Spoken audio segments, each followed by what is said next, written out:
भगत सिंह के राजनीतिक दस्तावेज के खंड 4 में हम उनके जेल में राजनीतिक संघर्ष के बारे में पढ़ रहे थे, जिसमें बम कांड पर सेशन कोर्ट में जो उन्होंने बयान दिया था, जब उनके ऊपर मुकदमा चला, तब वे अपनी तरफ से कौन कौन से पहलुओं को सरकार या अदालत के समक्ष रखते हैं। सबसे पहले तो वे उद्देश्य की बात करते हैं कि आखिर उनका उद्देश्य क्या था बम फेंकने के पीछे। उसके बाद वे गांधी की काल्पनिक अहिंसा के सिद्धांत को गैर जरूरी बताते हैं समसामयिक संदर्भों में। तो अब हम यहां से आगे पढ़ेंगे। आज जो हम पढ़ेंगे वो उनके मनोवैज्ञानिक विश्लेषण को पढ़ेंगे। आभासी दुनिया के मेरे दोस्तों, शालिनी बोल रही हूं। जय भीम, हुल जौहार। बम कांड पर सेशन कोर्ट में बयान के तीसरे भाग को आज हम लेंगे, जिसमें वे मानव मनोविज्ञान पर चर्चा करते हुए उन कारणों की चर्चा करते हैं जिसने उन्हें असेंबली में बम फेंकने की मनःस्थिति तक पहुंचाया। इसे पढ़कर ही आप सहज अंदाजा लगा सकते हैं कि भगत सिंह मानव विज्ञान के बारे में कितना कुछ जानते थे। वे अपने मनोभावों को भी अच्छी तरह पढ़ना जानते थे। उनकी कथनी और करनी में किसी भी तरह का कोई फर्क ढूंढ पाना लगभग असंभव लगता है। और इसी से पता चलता है कि उनकी वैचारिक स्पष्टता कितनी ज्यादा थी अपने सोचने समझने या अपने विचारों को लेकर। तो चलिए शुरू करते हैं। असेंबली में बम फेंकने के बाद 6 जून सन 1929 को दिल्ली के सेशन जज में मिस्टर लियोनाई मिडल्टन की अदालत में दिया गया सरदार भगत सिंह और बटुकेश्वर दत्त का ऐतिहासिक बयान, इसे अदालत में आसफ अली ने पढ़ा। तो ये पहले भी था। स्टार्टिंग के जो दो पैराग्राफ हैं वो बिल्कुल वही हैं जो हमने पहले के भाग में पढ़े हैं। तो इससे ये अंदाजा मत लगाइएगा कि मैं इसको रिपीट कर रही हूं। स्टार्टिंग के 2 पैराग्राफ वही चलेंगे, लेकिन उसके बाद उद्देश्य की बजाय मनोवैज्ञानिक विश्लेषण के ऊपर वे चर्चा करेंगे। तो इसलिए बहुत जल्दी जल्दी मैं इसे पढ़ लूंगी। हमारे ऊपर गंभीर आरोप लगाए गए हैं, इसलिए आवश्यक है कि हम भी अपनी सफाई में कुछ शब्द कहें। हमारे कथित अपराध के संबंध में निम्नलिखित प्रश्न उठते हैं। पहला, क्या वास्तव में असेंबली में बम फेंके गए थे? यदि हां तो क्यों? और दूसरा, नीचे की अदालत में हमारे ऊपर जो आरोप लगाए गए हैं वे सही हैं या गलत? पहले प्रश्न के पहले भाग के लिए हमारा उत्तर स्वीकारात्मक है, लेकिन तथाकथित चश्मदीद गवाहों ने इस मामले में जो गवाही दी है वह सरासर झूठ है। क्योंकि हम बम फेंकने से इनकार नहीं कर रहे हैं, इसलिए यहां बतला देना कि सार्जेंट टेरी का यह कहना कि उन्होंने हम में से किसी एक के पास पिस्तौल बरामद की है वह सफेद झूठ है। क्योंकि जब हमने अपने आप को पुलिस के हाथों सौंपा था तो हम में से किसी के पास भी कोई पिस्तौल न थी। जिन गवाहों ने कहा है कि उन्होंने हमें बम फेंकते देखा था वे झूठ बोलते हैं। न्याय तथा निष्कपट व्यवहार को सर्वोपरि मानने वाले लोगों को इन झूठी बातों से एक सबक लेना चाहिए।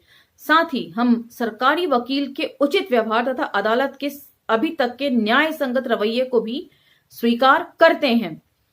पहले प्रश्न के दूसरे हिस्से का उत्तर देने के लिए हमें इस बमकांड जैसी ऐतिहासिक घटना के कुछ विस्तार में जाना पड़ेगा।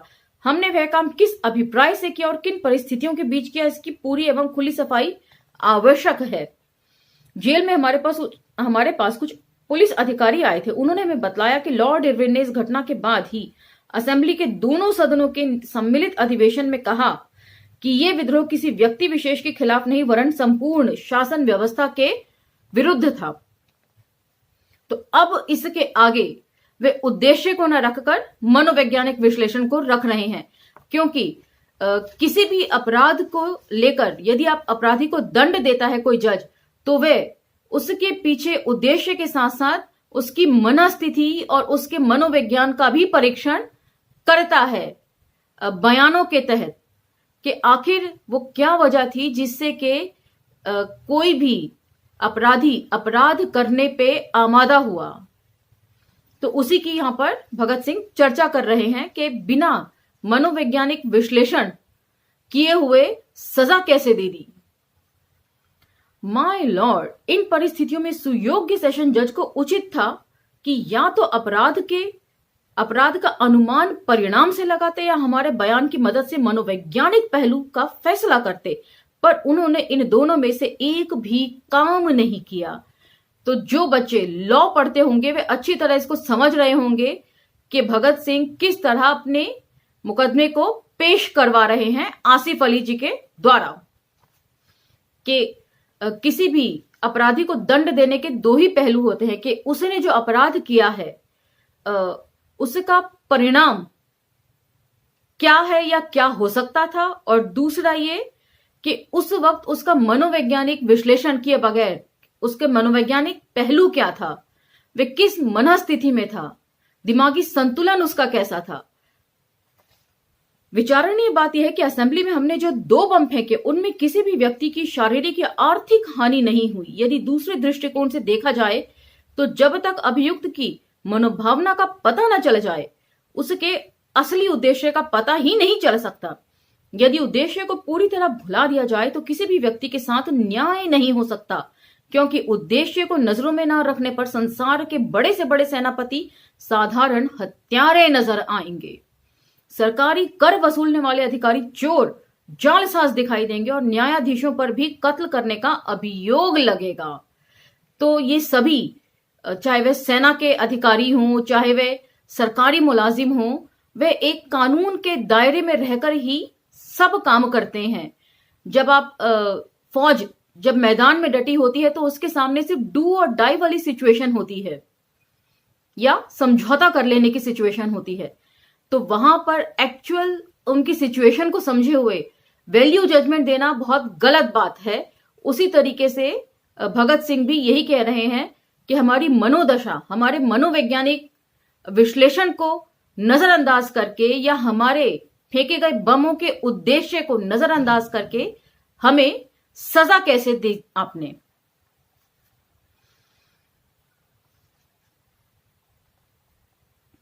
यदि उद्देश्य की उपेक्षा की जाए तो किसी हुकूमत को क्या अधिकार है कि समाज के व्यक्तियों से न्याय करने को कहे। उद्देश्य की अपेक्षा की जाए तो हर धर्म प्रचारक झूठ का प्रचारक दिखाई देगा और हर एक पैगंबर पर अभियोग लगेगा कि उसने करोड़ों भोले और अनजान लोगों को गुमराह किया।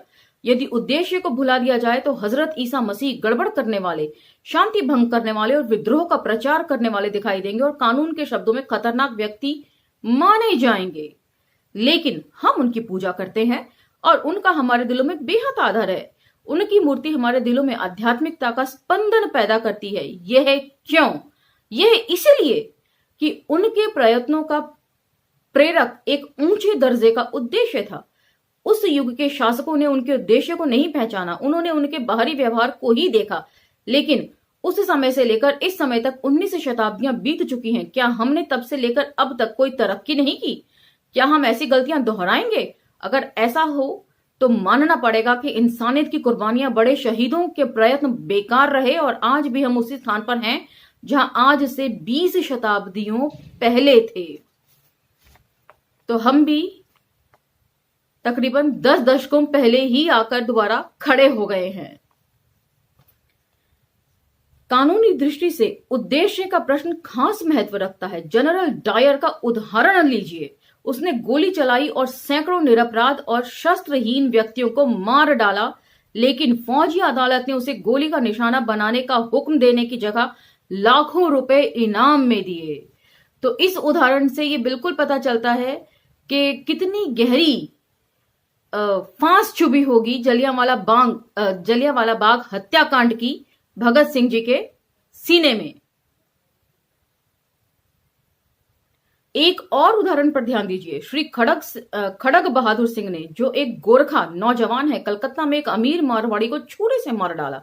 यदि उद्देश्य को एक तरफ रख दिया जाए तो खड़ग बहादुर को मौत की सजा मिलनी चाहिए थी, लेकिन उसे कुछ वर्षों की सजा दी गई और इस अवधि से भी बहुत पहले ही मुक्त कर दिया गया है। क्या कानून में कोई दरार रखनी थी जो उसे मौत की सजा ना दी गई, या उसके विरुद्ध हत्या का अभियोग सिद्ध ना हुआ? उसने हमारी ही तरह अपना अपराध स्वीकार किया था, लेकिन उसके जीवन बच गया और वह स्वतंत्र है। तो यहां पर वे अदालत को ही कटघरे में रखकर सवाल कर रहे हैं कि एक ही अपराध के लिए एक ही उद्देश्य के लिए क्यों दो अलग अलग सजाएं दी जा रही हैं? मैं पूछता हूं, उसे फांसी की सजा क्यों नहीं दी गई? उसका कार्य जंचा तुला था, उसने पेचीदा ढंग की तैयारी की थी। उद्देश्य की दृष्टि से उसका कार्य यानी कि एक्शन हमारे कार्य की अपेक्षा ज्यादा घातक और संगीन था। वो इसीलिए था, इसकी व्याख्या मैं कर देती हूं कि भगत सिंह के कहने का मतलब है कि भगत सिंह और बटुकेश्वर दत्त ने जब बम फेंका था तो वे उनका उद्देश्य किसी को भी हानि पहुंचाने का नहीं था। प्लस उन्होंने एक प्रपोर्शन में उस बम को तैयार किया था कि वे एन जगह पर गिरे और उससे किसी की हानि ना हो। लेकिन ये लोग खड़क बहादुर सिंह का जो विश्लेषण यहां पर उदाहरण के तौर पर रख रहे हैं, उसमें ये कह रहे हैं कि खड़क बहादुर सिंह ने इंटेंशनली किसी की मृत्यु करने की प्लानिंग करी थी ठंडे दिमाग से।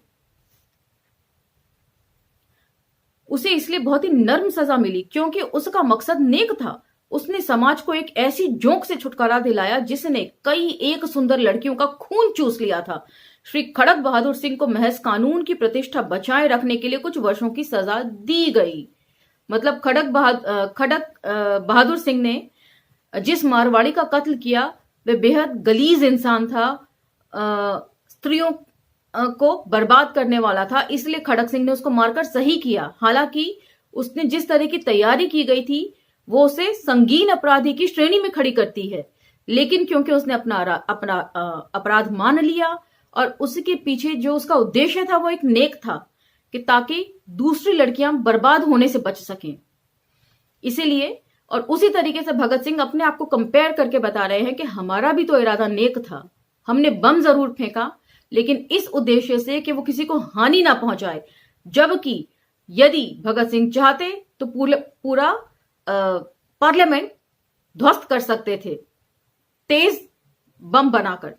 ये उनका मतलब क्या बोलते हैं, तर्क है। यह सिद्धांत किस कदर गलत है। यह न्याय के बुनियादी सिद्धांत का विरोध है जो कि इस प्रकार है, कानून आदमियों के लिए है, आदमी कानून के लिए नहीं है। इस दशा में क्या कारण है कि हमें भी वे रियायतें न दी जाएं जो श्री खड़क बहादुर सिंह को मिली थी। स्पष्ट है कि उसे नर्म सजा देते समय उसका उद्देश्य दृष्टि में रखा गया था, अन्यथा कोई भी व्यक्ति जो किसी दूसरे का कत्ल करता है फांसी की सजा से नहीं बच सकता। क्या इसलिए हमें आम कानूनी अधिकार नहीं मिल रहा कि हमारा कार्य हुकूमत के विरुद्ध था, या इसलिए कि इस कार्य का राजनीतिक महत्व है? अब वे सरकार की दुखती नफ्स पर हाथ रख रहे हैं। माय लॉर्ड, इस दशा में मुझे कहने की आज्ञा दी जाए कि हुकूमत इन कमीनी हरकतों में आश्रय खोजती है। जो हुकूमत व्यक्ति के कुदरती अधिकार छीनती है उसे जीवित रहने का कोई अधिकार नहीं। अगर यह कायम है तो आरजी तौर पर और हजारों बेगुनाहों का खून इसकी गर्दन पर है। यदि कानून उद्देश्य नहीं देखता तो न्याय नहीं हो सकता और ना ही स्थायी शांति स्थापित हो सकती है। तो ये बहुत बड़ी बात कह रहे हैं और लॉ के स्टूडेंट्स को खासा ध्यान देना चाहिए। आटे में सांखिया अर्थात जहर मिलाना जुर्म नहीं है, बशर्ते कि इसका उद्देश्य चूहों को मारना हो। लेकिन यदि इससे किसी व्यक्ति को मार दिया जाए यह कत्ल का अपराध बन जाता है। लिहाजा ऐसे कानूनों जो युक्ति यानी कि दलील पर आधारित नहीं और न्याय के सिद्धांत के विरुद्ध हैं, उन्हें समाप्त कर देना चाहिए। ऐसी ही न्याय विरोधी कानून के कारण बड़े बड़े श्रेष्ठ बौद्धिक लोगों ने बगावत के कार्य किए हैं। हमारे मुकदमे के तथ्य बिल्कुल सादा हैं। 8 अप्रैल 1929 को हमने सेंट्रल असेंबली में 2 बम फेंके। उसके धमाके से चंद लोगों को मामूली खरोंचें आईं। चैम्बर में हंगामा हुआ, सैकड़ों दर्शक और सदस्य बाहर निकल गए। कुछ देर बाद खामोशी छा गई। मैं और मेरे साथी बी के दत्त खामोशी के साथ दर्शक गैलरी में बैठे रहे और हमने स्वयं अपने को प्रस्तुत किया कि हमें गिरफ्तार कर लिया जाए। हमें गिरफ्तार कर लिया गया, अभियोग लगाए गए और हत्या करने के प्रयत्न के अपराध में हमें सजा दी गई। लेकिन बमों से 4-5 आदमियों को मामूली चोटें आई और एक बेंच को मामूली सा नुकसान पहुंचा। और जिन्होंने ये अपराध किया उन्होंने बिना किसी किस्म के हस्तक्षेप के अपने आप को गिरफ्तार के लिए पेश कर दिया। सेशन जज ने स्वीकार किया कि यदि हम भागना चाहते तो भागने में सफल हो सकते थे। हमने अपना अपराध स्वीकार किया और अपनी स्थिति स्पष्ट करने के लिए बयान दिया। हमें सजा का भय नहीं है, लेकिन हम ये नहीं चाहते कि हमें गलत तौर पर समझा जाए। हमारे बयान से कुछ पैराग्राफ काट दिए गए हैं, ये वास्तविक स्थिति की दृष्टि से हानिकारक है। तो यहाँ अंग्रेजी संसदीय प्रणाली से वे अपने संसदीय अधिकारों की मांग कर रहे हैं। उस वक्त भी संसद थी, पार्लियामेंट हाउस थे, दोनों सदन चलते थे संसद के, और उसी में भगत सिंह अपने लिए न्याय की गुहार लगा रहे हैं, अपने संवैधानिक अधिकारों की रक्षा के लिए। लेकिन वो बात अलग है कि अब उसी पार्लियामेंट को बदलकर नई पार्लियामेंट बनाई जा रही है, क्योंकि यदि पुरानी पार्लियामेंट में काम होगा तो यकीनन है नेहरू जी काम करने नहीं देंगे, और किसको नहीं करने देंगे ये भी सभी जानते हैं। थोड़ा सा हास परिहास भी होते रहना चाहिए, नहीं तो बहुत गंभीर हो जाता है और यहां से पढ़ते वक्त मेरा मन भराने लगता है। पता नहीं आपको सुनकर ये सब कुछ एहसास होता है या नहीं, लेकिन जब फिजिकल तौर पर पुस्तक आपके हाथ में हो और आप एक पाठक हों, तब अपने आप को मनोभावों से दूर कर पाना भगत सिंह के बड़ा कठिन सा लगता है।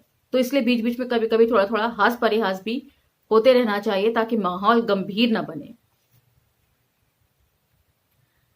सेशन जज ने स्वीकार किया कि यदि हम भागना चाहते तो हम भागने में सफल हो सकते थे। हमने अपना अपराध स्वीकार किया और अपनी स्थिति स्पष्ट करने के लिए बयान दिया। हमें सजा का भय नहीं है, लेकिन हम नहीं चाहते कि हमें गलत तौर पर समझा जाए। हमारे बयान में से कुछ पैराग्राफ काट दिए गए हैं, यह वास्तविक स्थिति की दृष्टि से हानिकारक है।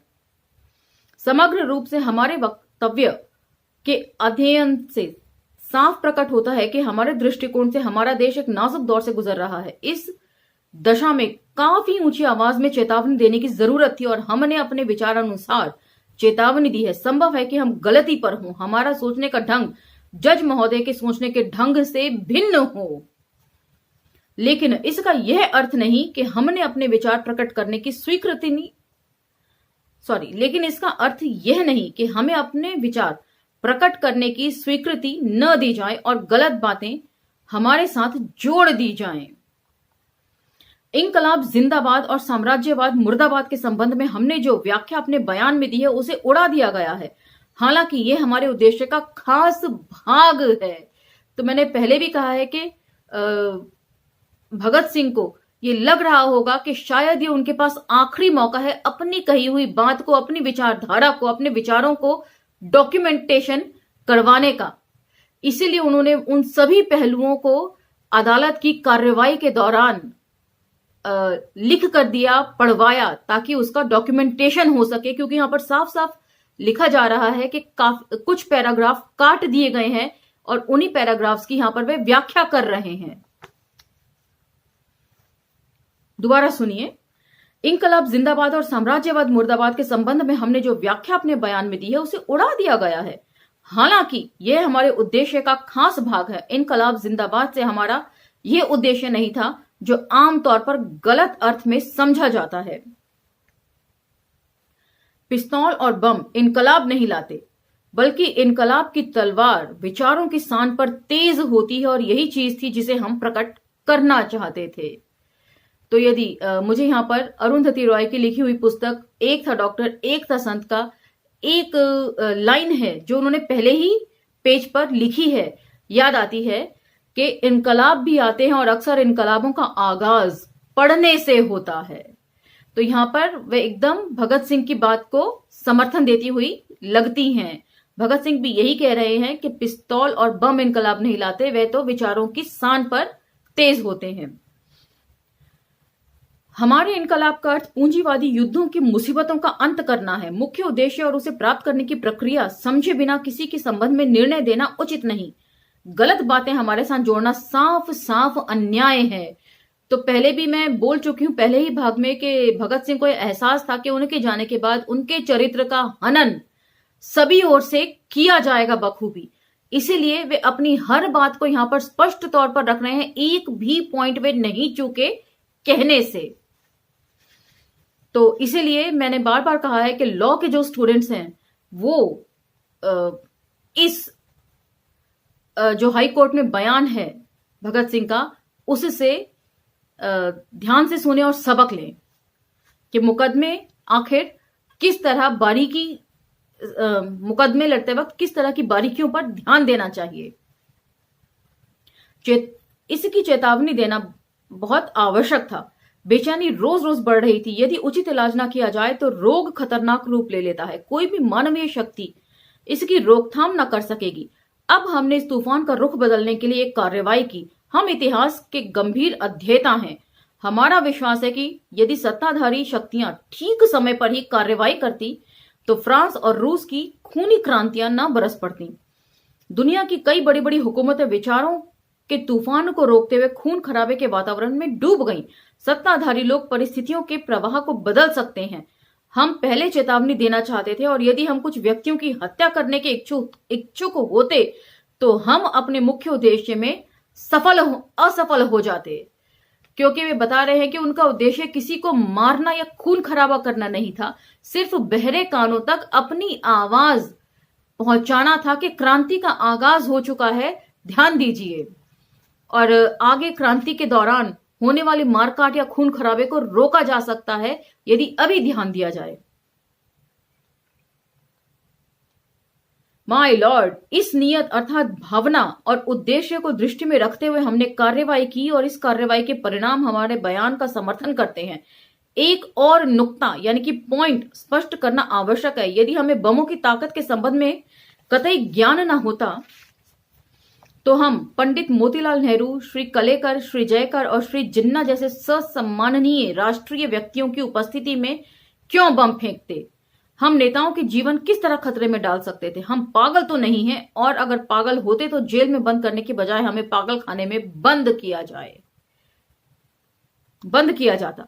बमों के संबंध में हमें निश्चित जानकारी थी, उसी के कारण हमने ऐसा साहस किया। जिन बेंचों पर लोग बैठे थे उन पर बम फेंकना कहीं आसान काम था, लेकिन खाली जगह पर बमों को फेंकना निहायत मुश्किल काम था।